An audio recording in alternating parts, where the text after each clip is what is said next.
তো এখন আমি তেলটা দিয়ে দিচ্ছি। কড়াইয়ে তেলটা দেওয়ার পর তেলটা গরম হওয়া পর্যন্ত ওয়েট করে এবার গরম তেলে দিয়ে দিব পেঁয়াজ। প্রথমে এই পেঁয়াজটা দেওয়ার পর পেঁয়াজটা আমি ততক্ষণ পর্যন্ত রান্না করব যতক্ষণ পর্যন্ত না এটা হয়ে যাচ্ছে গোল্ডেন ব্রাউন। গোল্ডেন ব্রাউন হওয়ার পর আসলে বাকি প্রসেসিং এ আমরা যাব। তো দেখেন এটা 2-3 মিনিটের মতো অবশ্যই হাই ফ্লেমে রান্না করতে হবে। হাই হিটে 2 থেকে 3 মিনিটের মতো রান্না মানে করলে, সরি, তো করলে আমরা হচ্ছে দেখতে পাবো আস্তে আস্তে পেঁয়াজটা গোল্ডেন ব্রাউন হয়ে যাবে।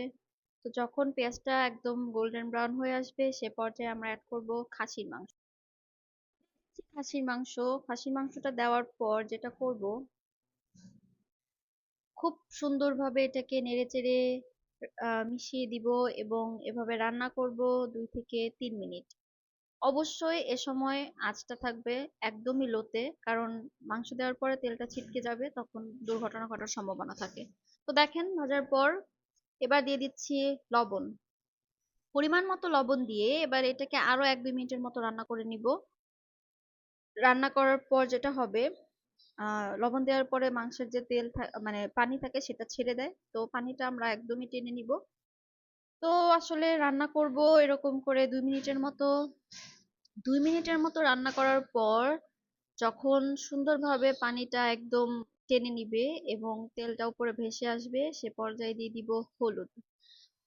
এবার দিয়ে দিচ্ছি আমরা এখানে হলুদ। হলুদটা আসলে আমি বলবো টেস্ট অনুযায়ী, কেউ আছে তরকারিতে হলুদের ফ্লেভার খুব একটা পছন্দ করে না, কালারটা এত বেশি চায় না, তো সবাই আসলে সবার মতো করে হলুদটা দিবেন। তো দেখেন আমি যেহেতু তরকারিতে ঝাল বেশি দেই, তো সেই অনুযায়ী আমি আসলে হলুদটা দেই, না হলে তো তরকারিটা ফ্যাকাশে লাগবে দেখতে।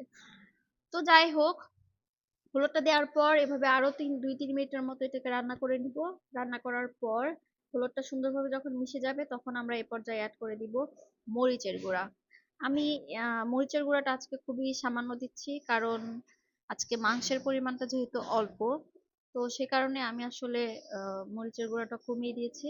এখানে আমার 250 গ্রামের মতো মাংস আছে, আমি প্রথমেই বলে দিয়েছিলাম। এই মাংসটা আমি চিন্তা করেছিলাম বাচ্চাদেরকে আসলে কাচ্চি করে দিব, বাট এটা আমার হাজবেন্ড বললো না।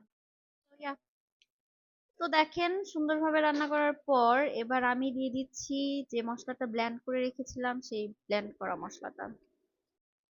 করা মশলাটা দিয়ে খুব সুন্দরভাবে এটাকে নেড়ে চেড়ে আরো 2 মিনিটের মতো 3 মিনিটের মতো এটাকে কষিয়ে নিব আমি।